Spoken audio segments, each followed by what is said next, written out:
갈라디아서 5장 13절부터 15절까지입니다. 형제들아 너희가 자유를 위하여 부르심을 입었으나 그러나 그 자유로 육체의 기위를 삼지 말고 오직 사랑으로 서로 종노릇하라.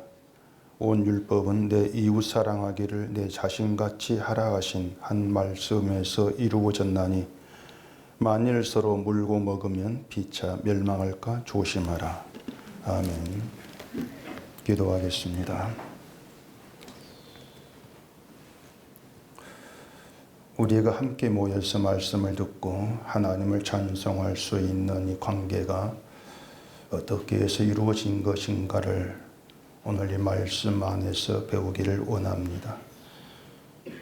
그저 한 교회에 나오는 교인 관계가 아니라 그리스도의 피로 이루어진 형제 관계 속에서 주의 몸된 지체가 무엇인지, 교회가 무엇인지를 깊이 알아가는 이 시간 되게 해주시옵소서. 예수님 이름으로 기도합니다. 아멘. 지난주에 십자가의 걸림돌이 주의 다 이루심, 주의 완성이다. 이렇게 말씀을 드렸는데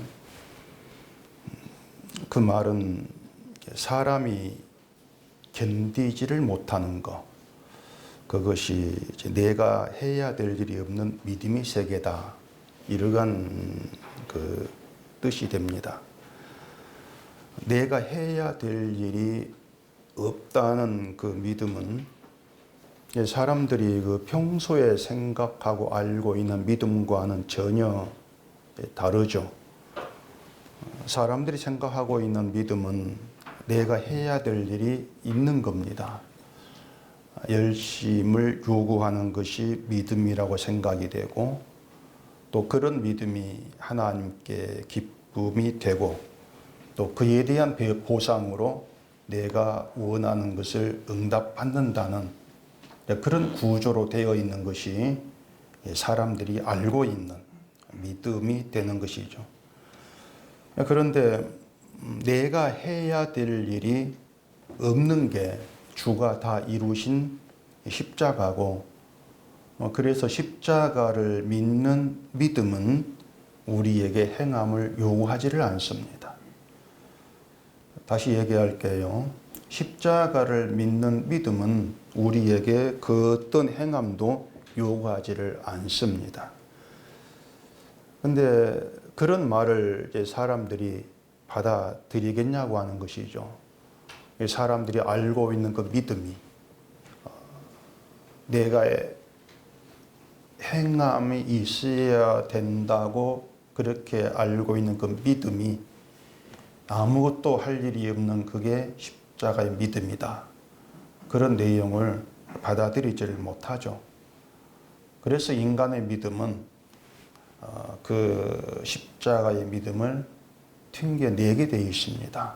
발로 차버려요. 도저히 받을 수가 없는 믿음이다. 이렇게 치부해 버린단 말입니다. 그렇기 때문에 성령을 받지 않은 사람은 주의 완성이라는 것을 넘어가지를 못합니다.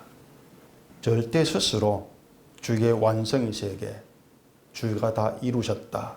그걸 넘어서지를 못하고 걸려 넘어질 수밖에 없는 겁니다. 자, 그런데 이제 또 곤란한 게 뭐냐면은 이처럼 우리가 해야 될 것이 없는 그 주의 완성, 그 믿음을 흔들어 버리는, 거기에 의문을 갖게 하는 그런 말을 바울이 또 하고 있다고 하는 거죠. 13절 봐보십시다. 형제들아 너희가 자유를 위하여 부르심을 입었으나 그러나 그 자유로 육체의 기위를 삼지 말고 오직 사랑으로 서로 종노릇하라. 자, 이런 내용을 이제 보면서 여러분들이 어떤 생각을 하게 될 것인지는 제가 잘 압니다. 자, 봐라. 바울도 자유로 육체의 기위를 삼지 말고 사랑으로 서로 종노릇하라.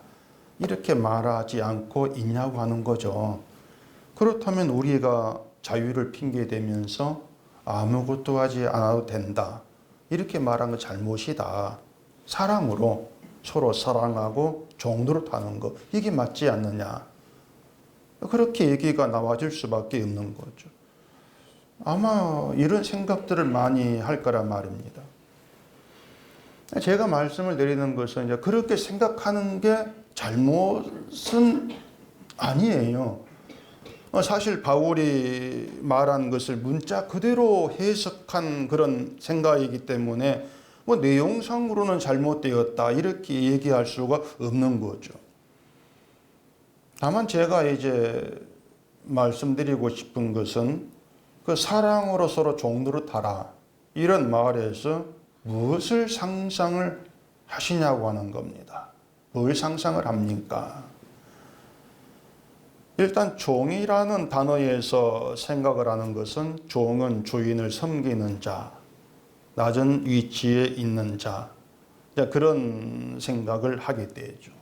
그래서 종처럼 낮은 자리에서 겸손히 서로를 섬기는 그런 사랑이 서로 종노릇하는 것이다. 그런 말을 만들어내는 겁니다. 만들어내는 거예요. 그러면서 그리스도인은 율법으로부터 자유하게 되었지만은 그렇다고 해서 그 자유로 율법을 무시하고 방종하는 자리로 나가면 안 된다. 그렇게 얘기가 또 나오게 되는 겁니다. 그러면서 그에 대한 근거로 자유로 육체의 귀를 삼지 말라. 그 말을 또 내세우죠. 자유로 육체의 귀를 삼지 말라는 것을 방종하지 말라. 이런 뜻으로 받아들이는 것이고 그리스도 안에서 자유하는 삶은 방종하는 것이 아니고 신자로서 당연히 해야 될 것을 하고 하지 말아야 될 것을 하지 않는 것이다. 그렇게들 해석을 하게 되는 겁니다. 제가 말씀드린 이것이 한국교회가 이해하는 자유의 수준이에요. 그런 수준에서 이해한다고 할 수가 있는데 그런 것들이 제가 보기에는 자유라고 하는 말만 하고 있을 뿐이지 자유의 진짜 의미를 모른다는 겁니다. 저는 그렇게 보이고 있는 거예요. 자유의 의미를 모르기 때문에 그런 말이 나온다고 하는 것이죠. 그러니까 예수 그리스도 안에서의 자유 말을 하고 있는데 말 그대로 자유라고 하는 단어를 지금 이용해서 말을 만들어내는 것이지 여전히 율법에 매여 있는 것이다. 그게 제가 보는 것입니다. 종노릇 하는 것이 낮은 자리에서 겸손히 섬기고 자기를 낮추고 남을 높이는 것이라고 보십시다. 그렇다고 했을 때 일단 제가 늘 말씀드린 것처럼 그런 사랑이 그런 종노릇 하는 사랑이 우리에게 가능한가 이것부터 먼저 생각을 해야 되지 않겠습니까? 나를 낮추고 남을 높이는 그런 종의 사랑, 그게 종의 사랑이라면은 그런 종노릇, 그런 사랑이 우리에 가능하느냐? 제가 장담하건대 안 됩니다. 우린 그런 종노릇하는 그런 사랑을 우리가 할 수가 없습니다. 분명히 장담을 합니다. 왜냐하면 사람의 본성이라는 것 자체가 제 본성, 여러분의 본성, 그 인간의 본성 자체가 남을 높여주고 나를 낮추게 되어 있지를 않습니다. 절대 우리는 그런 본성으로 존재하지를 않습니다. 오히려 반대죠. 상대방은 낮추고 상대를 낮춤으로써 내가 높임받아야 직성 풀리게 되어 있는 것이 우리입니다. 우린 늘 그런 마음 가운데 살아가지 않습니까? 자, 그러면은 바울도 그런 인간됨을 잘 알 건데 바울은 무슨 의미로 사랑으로 서로 종노릇하라 이런 말을 하느냐고 하는 겁니다. 이걸 우리가 이제 좀 차근차근 생각해 봐야 됩니다. 제가 말씀을 드릴 거니까 좀 생각을 좀 붙드시고 놓치지 말고 좀 잘 들으셨으면 좋겠습니다. 자, 일단 바울이 서로라는 말을 합니다. 서로 종노릇하라. 서로라는 말을 하는데 우리는 이 서로라고 하는 말을 저 사람이 나를 사랑하고 나도 저 사람을 사랑하고 서로 하자 그런 의미로 우리는 이제 이해를 하죠. 그러니까 어느 한쪽만 종로로 타고 사랑하는 것이 아니고 모두가 내가 저 사람에게, 저 사람이 나에게, 서로에게 종로를 해야 돼. 그런 의미에서 서로라는 말을 우리가 받아들인다는 겁니다. 근데 그건 서로라고 하는 단어를 그냥 해석한 수준이에요. 서로는 나, 너 이런 의미다. 그러니까 나도 사랑하고 너도 사랑하고 이런 뜻이구나. 그렇게 단어 해석하는 수준이라고 하는 겁니다. 그게 아니에요. 서로라고 하는 말은 관계를 의미합니다. 관계를 의미하는데 어떤 관계인가 하면 형제예요. 형제 관계를 의미해요. 그리고 그렇게 형제 관계로 묶여 있는 게 교회라고 하는 것입니다. 그 말은 교회는 형제라고 하는 관계 안에서 유지돼야 되는 것이고 형제됨이 지켜져야 된다. 그런 뜻이 되는 거예요. 우리 은석교회는 목사가 형제라고 하는 그런 호칭을 사용하지 않아서 그런지 모르겠는데 누군가를 형제로 지칭해서 말하는 분이 아마 거의 없는 걸로 제가 알고 있습니다. 다른 교회 보면 오래전부터 이제 형제, 자매 이런 호칭이 자연스럽게 이제 오고 가고 있죠. 그렇게 통용되고 있는데. 근데 그 형제라는 호칭을 사용한다고 해서 교회가 형제 관계로 유지되고 지켜지는 것은 아닌 거예요. 정말 중요한 것은요. 그 형제라고 하는 관계가 무엇인가를 알아야 한단 말입니다. 형제 의미를 모르면서 형제님, 자매님 한다 해가지고 형제 관계 지켜진다, 유지되고 있다. 그건 아닌 것이죠. 형제라고 하는 것은 같은 교회를 다닌다고 해서 자동적으로 맺어지는 게 아닙니다. 물론 교회는 교회를 나오는 사람이면 다 형제, 자매 이렇게 이제 불러주겠지만은 성경서 지금 얘기하고 있는 형제라고 하는 그렇게 쉽게 우리가 생각하고 넘어갈 문제가 절대 아닌 거예요. 일단 형제라고 하는 것은 우리끼리 형제로 불러준다고 해서 되는 게 아닙니다. 다시 말해서 우리가 만들어낼 수 있는 관계가 아니라는 거예요. 형제는 우리가 못 만들어내요. 우리 형제 합시다. 그렇게 해서 되는 것이 아니고 아버지에 의해서 만들어진 관계가 형제라는 겁니다. 아버지에 의해서 만들어져요. 그 말은 형제라고 하는 것은 한 분 아버지 아래 함께한다. 한 분 아버지 아래에 있다. 그 뜻이라고 하는 것입니다. 근데 그것도 우리가 한 분 하나님을 아버지로 섬기니까 우리 형제다. 그렇게 생각하지도 않아야 돼요. 더 중요한 게 있어요. 그게 뭐냐면 아버지가 같아요. 그게 형제예요. 아버지가 다르면 형제가 아니지 않습니까? 무슨 말인지 아시죠? 제가 지금 무지하게 쉽게 설명하려고 애를 쓰고 있습니다. 형제, 아버지 같다는 겁니다. 아버지가 같다는 것은 아버지로부터 주어진 것을 같이 받았고 같이 누린다는 겁니다. 아버지는 편애한 분이 아니에요. 같은 걸 주시고 같이 누리게 하세요. 그러니까 형제라고 하는 것은 한 분 아버지에게서 같은 걸 받았습니다. 같은 걸 누리고 있습니다. 그 의미가 들어있다고 하는 것이에요. 근데 사람들은 대개 형제랑 관계에서 많이 생각하는 것이 우리 형제니까 다른 형제가 어려우면 도와주고 서로 우애 있게 지내야 됩니다. 그게 교회의 형제 관계입니다. 이렇게 생각을 하죠. 그래서 교회는 서로 형제니까 서로 사랑해야 되고 우애 있게 지내야 되고 그런 말을 하게 되지 않습니까? 결국 뭘 놓치는가 하면 한 분 아버지로부터 받은 것이 같다. 같은 걸 받았다.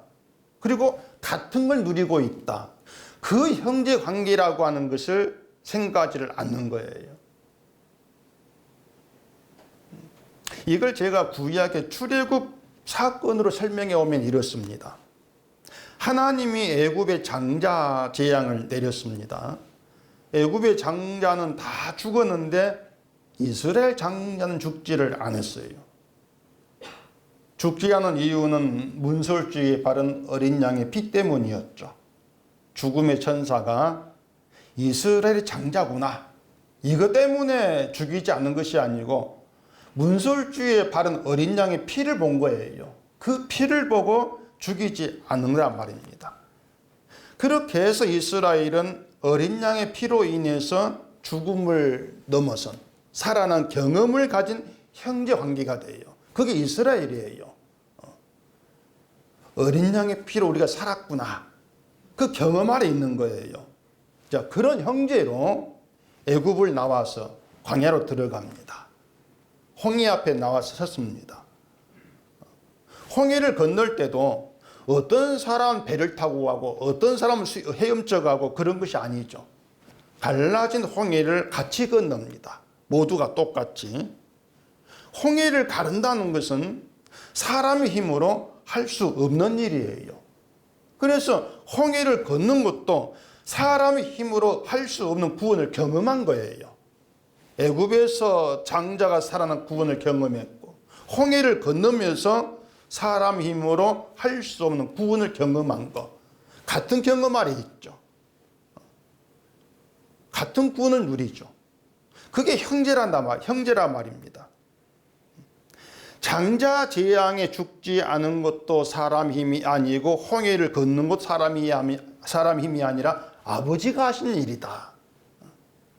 그래서 성경에 말하는 형제라고 하는 것은 아버지가 하신 일로 인해서 되어졌고 누리는 같은 것, 그 구원을 속에 품고 있고 그 구원을 얘기하면서 그 구원을 내놓고 아버지를 찬양하고 높이는 관계에 있는 것이다.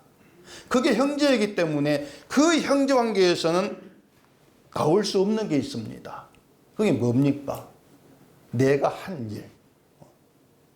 오로지 아버지가 한 일 때문에 구원받은 경험만 있어요. 그렇기 때문에 그 형제가 모여가지고 자기가 한 일은 나올 수가 없는 거죠. 아버지가 한 일을 내어놓으면 똑같아요. 모두가 똑같은데 내가 한 일을 내어놓으면 결국 달라져요. 난 높아, 넌 낮아. 차별이 발생하는 거죠. 그건 형제가 아니라는 거예요. 그래서 만약에 누구라도 내가 지금 신앙생활 이렇게 하고 있습니다. 자기 걸 끄집어내면서 그걸로 자기를 자랑하라고 나타내고자 한다면 그건 형제가 아니다. 그게 성경의 얘기라는 것입니다. 이게 서로의 의미예요. 서로.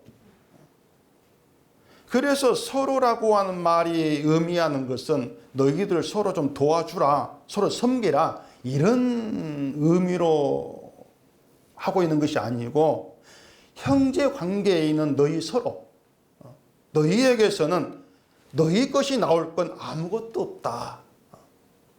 너희 걸 내놓지 말고 너희에게 주어진 아버지의 것, 아버지가 너희에게 이 일에서 너희에게 누리게 하신 이걸 내놓아라. 그게 형제야. 그런 의미에서 서로라는 말을 하고 있다. 그렇게 여러분이 좀 생각을 하셔야 하는 거예요. 이게 교회예요. 교회가 뭐냐면은 서로가 다, 저도 그렇고 여러분도 그렇고 주께서 다 이루신 완성 안에 있다는 겁니다. 그게 우리가 들어와 있는 예수 그리스도 아니지 않습니까? 바울은 이것을 두고 서로 종도로 타라, 이렇게 얘기를 하고 있다는 겁니다.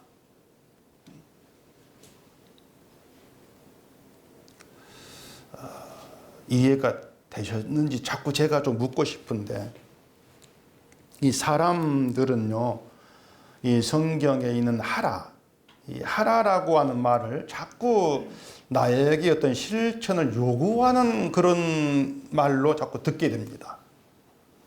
하라라고 했으니 내가 해야 되지 않겠는가, 이렇게 든단 말이에요. 그래서 종 노릇하라, 이 말도 내가 종처럼 낮아져 가지고 누군가를 섬기고 높이는 그런 실천의 뜻으로 받아들인단 말입니다. 근데 그게 제가 다시 말하지만 그게 뭔가 하면은 그 서로라고 하는 말에 담겨 있는 형제 관계, 이걸 도외시한 것이고 무시해버린 거예요. 좀 그 점을 생각하셔야 하는 거예요. 내가 저 사람을 형제로 생각하니까 도와주고 사랑을 해야 되지 않겠는가? 이건 우리 생각입니다. 그건 내가 인정을 하고 내가 만들어낸 형제일 뿐이라는 거예요. 가령 교회에 정말로 함께 하기 싫을 정도로 미운 사람이 있다고 합시다. 말도 하기 싫고 얼굴도 보기 싫고 이상한 말 나올 뻔했다. 만나기도 싫은 사람이 있단 말이에요. 그런 사람을 형제라고 생각할 수 있겠습니까, 여러분? 그런 사람을도 내 형제 이렇게 받을 수가 있겠어요? 그런 사람과 서로 종로로 살아있을 때 예, 할 수가 있겠냐고 하는 거예요. 못합니다. 오늘 주보 뒷면에 이런 글을 써놨어요. 세상에 영원한 것은 하나도 없다. 완성된 그림과 같은 하늘의 사랑 말고는. 그러니 믿지 말라. 그렸다가 지우기를 수없이 반복하는 인간의 사랑을. 믿을 수 없는 게 인간의 사랑인데 그 인간의 사랑으로 형제를 사랑하겠습니다. 이것부터가 거짓말입니다. 자기를 모르는 거예요. 바울이 사랑으로 서로 종로라 이 말도 우리의 사랑으로 서로 사랑해 그 뜻이 아니에요. 우리 사랑이 아니라 하나님의 사랑을 얘기한단 말입니다. 하나님의 사랑으로 서로 종로하다 그 뜻이에요. 자, 그러면은 하나님의 사랑을 우리가 실천해 낼 수가 있느냐? 그것도 안 되죠. 하나님의 사랑을 우리가 배우고 본받아서 그 사랑을 내 것으로 만들어서 그 사랑을 그대로 실천낼 수가 있는가? 안 된 일이지 않습니까? 절대 불가능해요. 이건 여러분도 아시지 않습니까? 그런데 또 여기에 이제 의문을 갖게 하는 말씀을 예수님이 또 하신단 말입니다. 요한복음 13장 가보십시다. 요한복음 13장 34절입니다. 새 계명을 너희에게 주노니 서로 사랑하라. 내가 너희를 사랑한 것 같이 너희도 서로 사랑하라. 너희가 서로 사랑하면 이로써 모든 사람이 너희가 내 제자인 줄 알리라. 성경이 이렇게 헷갈리게 되어 있습니다. 사람은 죄인이어서 죄밖에 나올 것이 없다 이렇게 얘기하다가 또 요한복음이 오니까 서로 사랑하라 이렇게 얘기하고 사랑하면 예수님이 죄인 줄 알리라 이런 말 하고 있으니까 도대체 어느 장단에 맞춰 춤을 춰야 될지 알 수 없는 그런 사태가 되는 거예요. 그래서 사람들이 성경에 토막을 내죠. 죄밖에 없다, 나올 게 죄밖에 없다 이런 말을 보면서는 인간 죄인이어서 의를 행하지 못하고 그래 예수님 의로 구원받습니다 이렇게 말했다가 또 서로 사랑하라 이런 말에서는 주의 사랑으로 구원받았으니까 그 사랑으로 서로 사랑해야 됩니다 이렇게 얘기를 하게 되죠. 결국에 성경이 일관성이라는 것이 사라져버려요. 일관성이라고 하는 것이. 성경을 자기가 알고 있는 지식으로 자꾸 풀어가기 때문에 그런 결과가 자꾸 나올 수밖에 없는 겁니다. 성경은 우리 지식으로 풀면은 안 되게 되어 있습니다. 우리 지식으로 풀면은 우리가 상상하는 사랑이 나와요.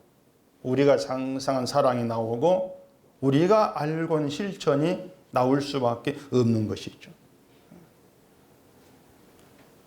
우리가 상상하는 사랑은 뻔하죠. 예수님 우리를 사랑하신 것은 우리를 구원하기 위한 희생이다. 우리도 예수님의 사랑으로 서로 희생하는 사랑을 해야 된다. 그게 예수님의 제자란 증거다. 뭐 그런 내용으로 나올 게 뻔하지 않습니까? 근데 성경은 우리가 도무지 상상할 수도 없는, 알 수도 없는 그런 이야기를 하고 있습니다. 그래 비밀이라 그러는 거예요. 그래서 성경을 안다는 것은 내 생각으로는 도무지 알 수 없는 걸 알게 되었다. 그 의미예요. 성경을 안다는 것이. 결국 성령이 알게 하시고 성령이 일하신다고 하는 것이죠. 자, 예수님이 새 계명을 너희에게 준다고 하십니다. 새 계명을 주신다는 것은 옛 계명이 있다는 뜻이죠. 옛 계명이 있어. 그 옛 계명이라는 것이 지금 갈라디아 교회에 문제가 되고 있는 율법인 거예요. 할례, 안식일, 11조 그런 법들. 거기에 교회에 문제가 되어 있지 않습니까? 새 계명을 주신다는 것은 옛 계명은 그대로 살아있고 새 계명을 추가해서 더한다. 그 뜻은 아니지 않습니까? 옛 계명은 새 계명으로 흡수가 되는 거예요. 오늘 본문 14절 그걸 얘기합니다. 본문 14절. 온 율법은 내 이웃 사랑하기를 내 자신같이 하라 하신 한 말씀에서 이루어졌나니. 온 율법, 모든 율법, 옛 율법이에요. 옛 계명. 그 온 율법은 이웃을 내 몸처럼 사랑하라는 말씀에서 이루어졌다. 그렇게 얘기합니다. 율법 항목이 몇 개가 되든 상관이 없는 거예요. 그 율법이 수백, 수천 개 항목으로 되어 있다 할지라도 이웃을 사랑하라. 이 말씀에서 이루어졌으니까 이웃을 사랑하는 것으로 율법은 다 지킨 게 되는 거예요. 이해가 되십니까? 그 수백, 수천 개의 율법, 거기 할례, 안식일, 11조, 희년, 이것저것 절기 다 들어있는데, 아니, 그런 모든 것들이 이웃을 사랑하라? 그걸로 다 이루어졌어. 이건 우리가 도무지 이해할 수 없는 그런 내용이란 말입니다. 그러니까 지금식으로 얘기하면 주일, 성수, 11조, 절기 이런 모든 것을 따로 지킬 필요가 없이 이웃사랑 하나로 지킨 게 된다. 그 뜻이란 말이죠. 지금 제가 제 생각으로 없는 말을 만들어내고 있는 게 아닙니다. 바울이 한 말을 그대로 제가 풀어서 지금 말씀을 드리고 있는 거예요. 오히려 이웃을 사랑하세요. 이렇게 하면서 또 거기에다 주일 지키고 11조도 하고 이렇게 얘기한다면은 그건 예수님이 준 새 계명을 무시하는 것이죠.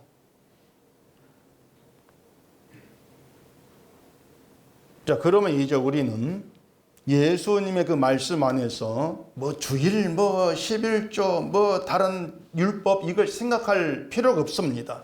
이웃사랑 이것 하나만 생각하시면 돼요. 다른 율법은 다 내려놓으세요. 서로 사랑하라. 이것이 율법의 완성이고 율법의 전부니까 사랑에만 집중하면 된다는 것입니다. 사랑에만. 그럼 문제는 이제 이웃 사랑하기를 내 자신같이 하는 것. 이게 문제인데 여기에 또 놀라운 사실이 하나 있습니다. 잘 따라오고 계십니까? 또 반응이 시원치 않으면 제가 말하기가 곤란해져요. 바울이 말한 14절을 좀 잘 보셔야 돼요. 거기 보시면 온 율법은 내 이웃 사랑하기를 내 자신같이 하라 하신 말씀에서 이루어졌다. 이렇게 얘기합니다. 말씀에서 이루어졌다. 하라 하신 한 말씀에서 이루어졌다. 이게 놀라운 비밀이에요. 무슨 비밀인지 아시겠어요? 그 이웃 사랑을 우리가 실천해서 이루어야 될 것으로 말하지를 않는다는 것입니다.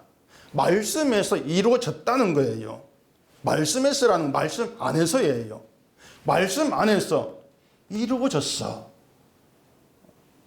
우리가 실천해야 될 문제로 바울은 얘기하지를 않고 있습니다. 놀랍지 않습니까? 우린 이웃을 사랑하는 하라는 이 얘기를 우리가 실천해야 되는 것으로 우리는 알고 그렇게 듣고 있는데, 바울은 사랑하라, 그 주의 말씀 안에서 다 이루어졌다, 이렇게 얘기를 하죠.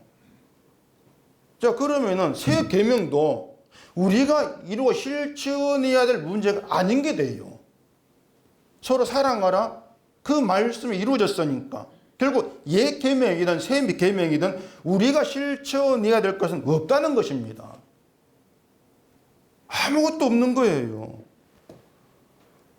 그래서 새 계명을 주노니 서로 사랑하라, 이 말씀에서 온 율법이 다 이루어졌기 때문에 우리가 따로 실천하고 행해야 되는 법이라는 건 남아있지도 않고 존재하지도 아니한다. 이게 예수 안의 자유다. 바울이 그 얘기를 지금 하고 있는 겁니다. 주가 다 이루심으로 우리는 자유라고 하는 혜택을 누리고 있다고 하는 것이죠. 이렇게 그 같은 혜택을 누리고 있는 관계에 있는 것을 형제라고 하는 거예요. 때문에 형제라고 하는 것은 서로 이룰 곳이 없는 관계에 있는 것이죠. 온 율법이 이웃을 사랑하라, 서로 사랑하라, 이 말씀이 이루어진 완성의 세계 안에서 있는 게 신자의 형제이기 때문에 그 안에서 우리가 이룰 것, 내가 이걸 이룹니다, 이걸 실천했습니다, 이걸 내놓을 그런 관계가 아니라고 하는 거예요. 결국 완성의 세계, 완성을 믿는 믿음 안 있는 신자에게만 가능한 관계라고 하는 거죠. 그렇다면 누구든 행하고 실천할 것을 들고 온다면 그는 형제가 아니다, 이런 의미가 되지 않습니까? 그런 점에 본다면 지금의 교인은 형제 자매라고 호칭한다 할지라 사실은 형제가 아닌 것이죠. 이런 내용들을 사람의 생각으로는 알 수가 없어요. 그러니 참 어려운 일이 아닐 수가 없는 것입니다. 자, 다시 생각해 보십시다. 예수님이 내가 너희를 사랑한 것 같이 서로 살아라, 이렇게 했습니다. 그냥 서로 사랑이 이것이 아니고 내가 너희를 사랑한 것 같이, 이렇게 나오죠. 거기에서부터 우리에게 불가능한 사랑을 지금 제시하는 거예요. 사랑이 불가능해요. 에베소서 5장을 가보십시다. 에베소서 5장 1절입니다. 그러므로 사랑을 받는 자녀같이 너희는 하나님을 본받는 자가 되고 그리스도께서 너희를 사랑하신 것 같이 너희도 사랑 가운데서 행하라. 그는 우리를 위하여 자신을 버리사 향기로운 제물과 희생 제물로 하나님께 드리셨느니라. 자, 그리스도께서 너희를 사랑하신 것 같이, 그게 어떤 사랑이냐면 자기를 버리심으로 제물이 되어 하나님께 자신을 드린 것, 이렇게 얘기를 하고 있습니다. 예수님이 우리를 위해서 자신을 버리사 제물이 되심으로 우리가 저에게서 용서를 받았지 않습니까? 이것이 예수님이 우리를 사랑하신 사랑이고 그 사랑이 우리에게 왔어요. 사랑이 옴으로 해서 우리가 십자가의 용서만 자랑할 수 있게 된다는 겁니다. 그 용서만 자랑하게 되면, 그러니까 주의 사랑이 우리에게 오게 되어지면은 그 사랑 안에서 내가 옳습니다, 나는 이것 때문에 정당합니다, 이렇게 나를 내세울 수가 없는 거예요. 그게 사랑 아니란 말입니다. 그래서 아버지로부터 그 용서라는 혜택을 받은 형제로 함께하는 서로의 관계에서는 누가 옳고 누가 정당하다, 그런 차별, 그런 저울질이, 그런 자랑이 나올 수가 없다는 겁니다. 그게 사랑 가운데 행하는 거예요. 그것이. 그게 서로 사랑하는 것이다 말의 의미가 된다는 것입니다. 그래서 내가 너희를 사랑한 것 같이, 그리스도께서 너희를 사랑하신 것 같이라는 말을 하고 있는 것은 예수님의 사랑이 있는 성도에게 하는 말이죠. 예수님이 그 사랑을 준 자에게 이 말을 하고 있는 것이죠. 예수님의 사랑을 받았으니 그 사랑으로 인해서 서로 사랑이 된다는 겁니다. 사랑 안에서. 사랑이 사랑을 나오게 한다고 하는 거예요. 그렇다면은 사랑한다고 하는 것은 우리를 사랑하신 주의 사랑이 하는 일이지 내 사랑은 내가 하는 일이 아니라는 거예요. 주의 사랑이 우리로 하여금 서로에 대해서 옳은 자다, 정당하다 이런 자로 서지 않게 한다는 겁니다. 우리의 어떤 양심이나 도덕이 우리의 의지가 난 옳지 않아, 난 정당하지 않아 그렇게 나를 만들어내지를 못하는 거예요. 정말 주의 사랑 안에서 용서라고 하는 하나님 혜택 안에서 죄 있는 자에게 주어진 그 용서 사랑이 얼마나 큰지 그걸 알았기 때문에 그 앞에서 아무 할 말이 없어져 버리는 거, 그렇게 할 말이 없는 자로 형제로 함께하는 것, 그게 서로 사랑하는 것이라 그게 성경 이야기라고 하는 것입니다.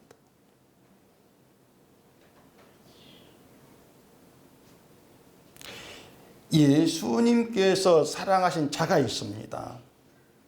그 사랑 안에 부르시고 사랑 안에 있게 한 자가 있습니다. 그리고 그들에게 서로 사랑하라 이렇게 말씀을 하고 있다는 거예요. 아무에게나 지금 그 말을 하고 있는 게 아닙니다. 주께서 사랑하신 자, 그 사랑 안에 부르신 자, 사랑을 받은 자, 사랑을 알게 한 자, 그들에게 서로 사랑하라 이렇게 말씀을 하고 있다는 거예요. 사랑 안에서 용서를 알았고 그 용서 앞에서 난 옳은 자도 정당한 자도 될 수 없습니다. 그 죄인됨을 알게 된 그들에게 서로 사랑하라 이렇게 말씀하신다면 그 말씀은 이미 이루어진 거예요. 사랑 안에서 이루어졌다는 걸 내가 이를 문제로 보지 마시란 얘기입니다. 그게 큰 착각이니까.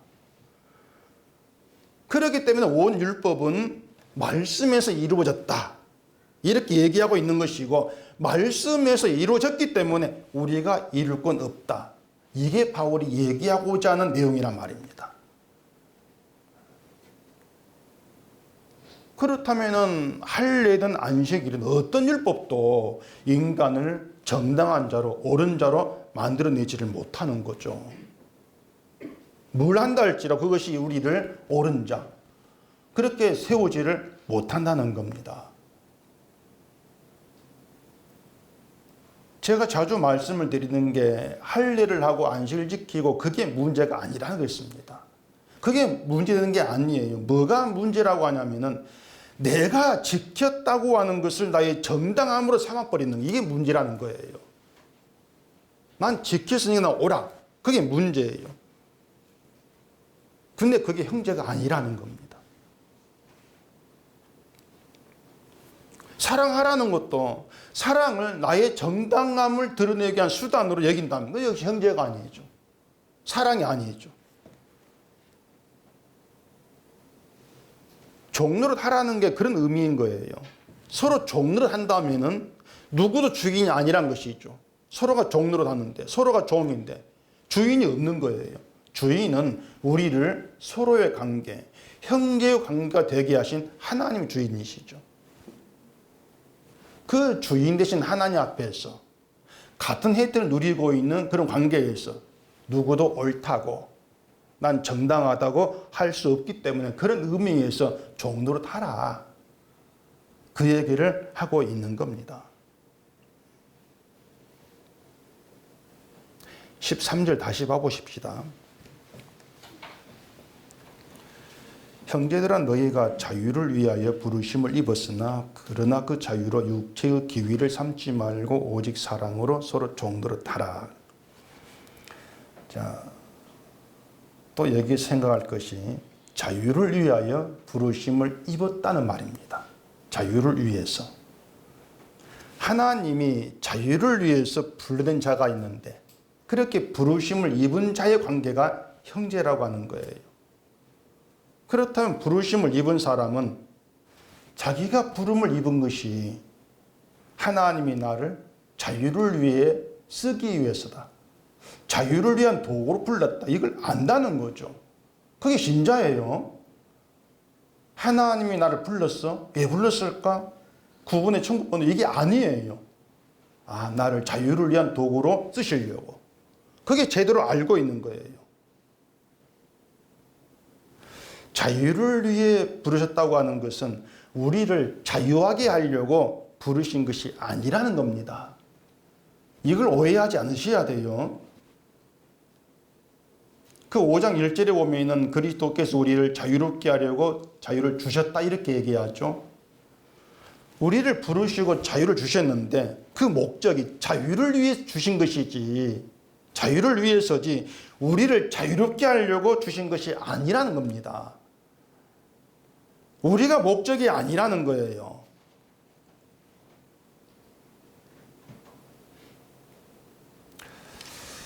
시편 106편을 보고 싶시다. 시편 106편 7절부터입니다. 우리의 조상들이 애굽에 있을 때 주의 기이한 일들을 깨닫지 못하며 주의 크신 인자를 기억하지 아니하고 바다 곧 홍해에서 거역하였나이다. 그러나 여호와께서는 자기의 이름을 위하여 그들을 구원하셨으니 그의 큰 권능을 만인이 알게 하려 하심이로다.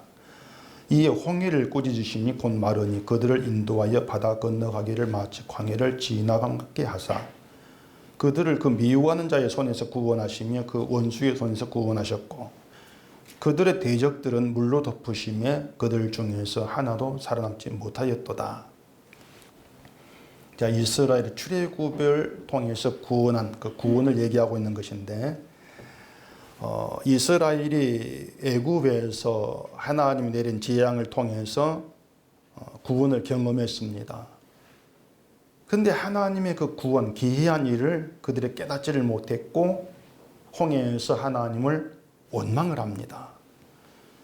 하나님은 그런 이스라엘을 구원을 하신 거예요.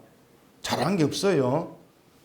애굽서 구원을 경험하게 했는데, 장자의 살려낸 구원을 경험하게 했는데, 그런 기이한 일을 경험하고 나서도 홍해 앞에서 하나님을 원망하더라는 얘기입니다. 그런 이스라엘 하나님이 구원하셨다고 하는 거지.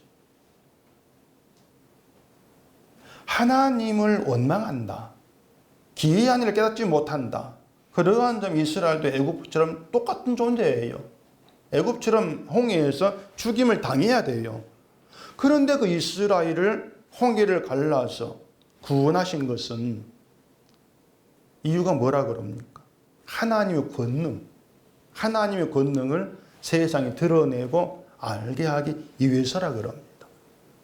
하나님의 이름을 위한 구원이지 이스라엘을 위한 구원이 아니라는 거예요. 그래서 구원받은 신자는 나 구원받았다 이렇게 할 수가 없는 거예요. 그것처럼 그리스도로 자유하게 된 신자는 나 자유해 이렇게 할 수가 없다는 겁니다. 왜냐하면 우리를 위한 자유가 아니니까.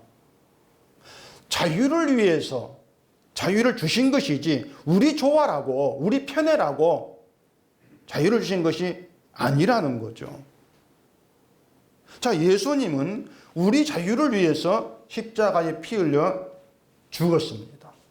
그게 다 이루심이 되어서 우리가 자유하게 된 것이죠. 그래서 자유를 위해서라고 하는 것은 십자가에 다 이루신 주님의 완성, 주의 피로 이루어진 그 의의 완성을 세상 만인이 알게 하기 위해서 그걸 위해 우리를 불렀다는 것이고, 그렇게 부름받은 신자는 주님이 다 이루었습니다. 그 믿음만 있으면 된다는 거예요. 딴 게 없다는 겁니다. 우리를 불러서 뭐 좋은 선한 일 뭐 나타내고 그런 목적으로 부르신 것이 아니에요. 그런 이유로 하면 세상에 그 부름받은 사람 천지 다 널려 있어요.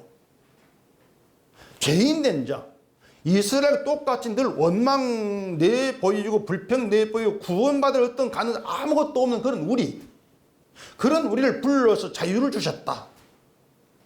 널 위해서가 아니고 너 같은 자를 자유하게 하려고 십자가에 죽으신 그 예수님의 그 피의 은혜, 그 완성을 나타내려고 내가 너를 불러낸 거야. 정찰 이놈아, 그거예요.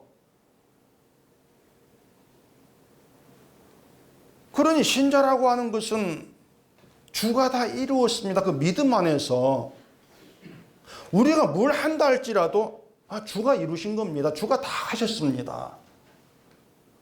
그렇게 나와지면 되는 거예요. 그게 우리가 하는 일이 아니고 사랑이, 믿음이 우리를 그렇게 밀어붙인다는 겁니다. 그런 길로.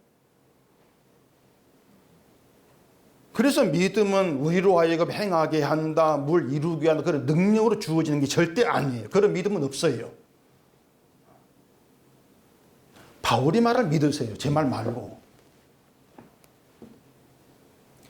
근데 이제 우리는 그런 믿음을 생각한 바도 없고 원한 바도 없습니다. 그런 믿음을.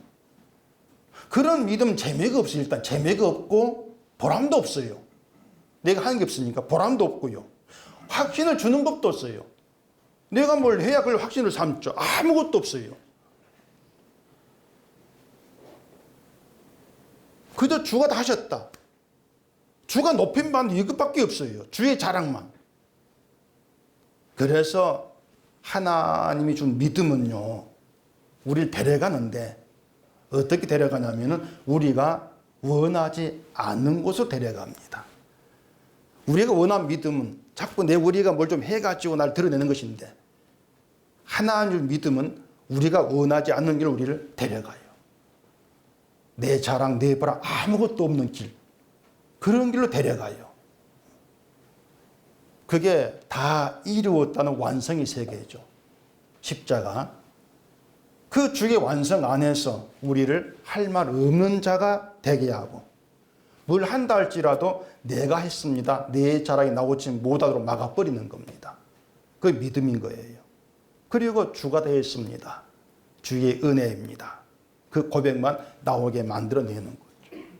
그래서 자유로 육체의 기회를 삼지 말라, 이렇게 말하는 거예요. 널 위한 자유를 생각지 말라는 거죠.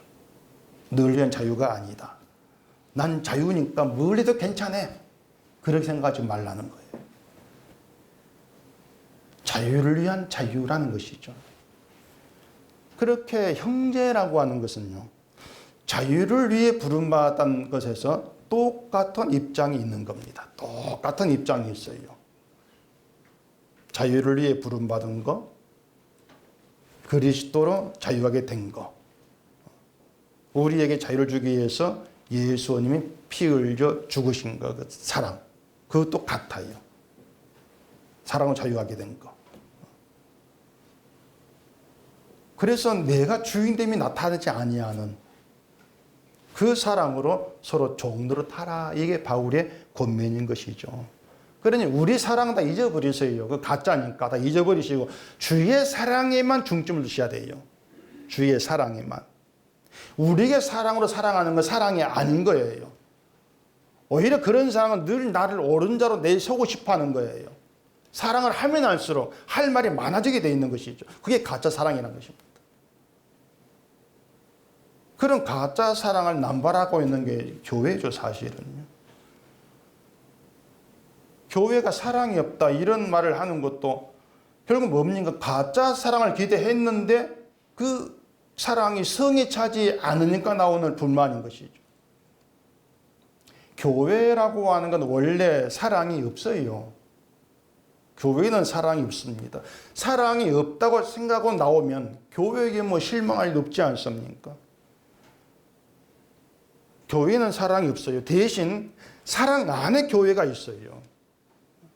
교회가 사랑 받고 있는 게 아니고요, 사랑 안에 교회가 들어와 있는 거예요. 주의 피로 다 이루신 사랑으로 자유하게 된 그 교회만 있는 거예요. 그건 은속교회도 뭣도 아니고요. 다만 형제라고 하는 서로의 관계로 함께하는 그 교회예요.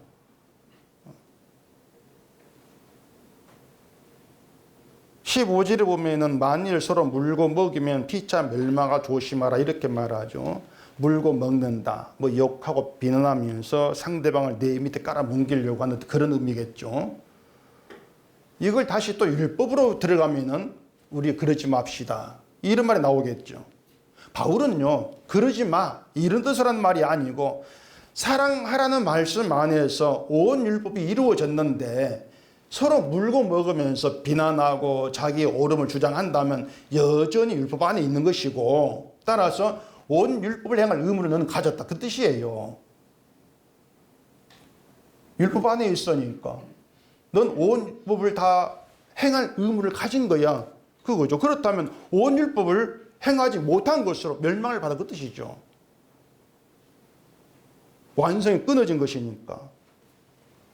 그런 점에서 자기가 주의 사랑에 있는지를 조심하라, 이렇게 얘기를 하고 있는 겁니다.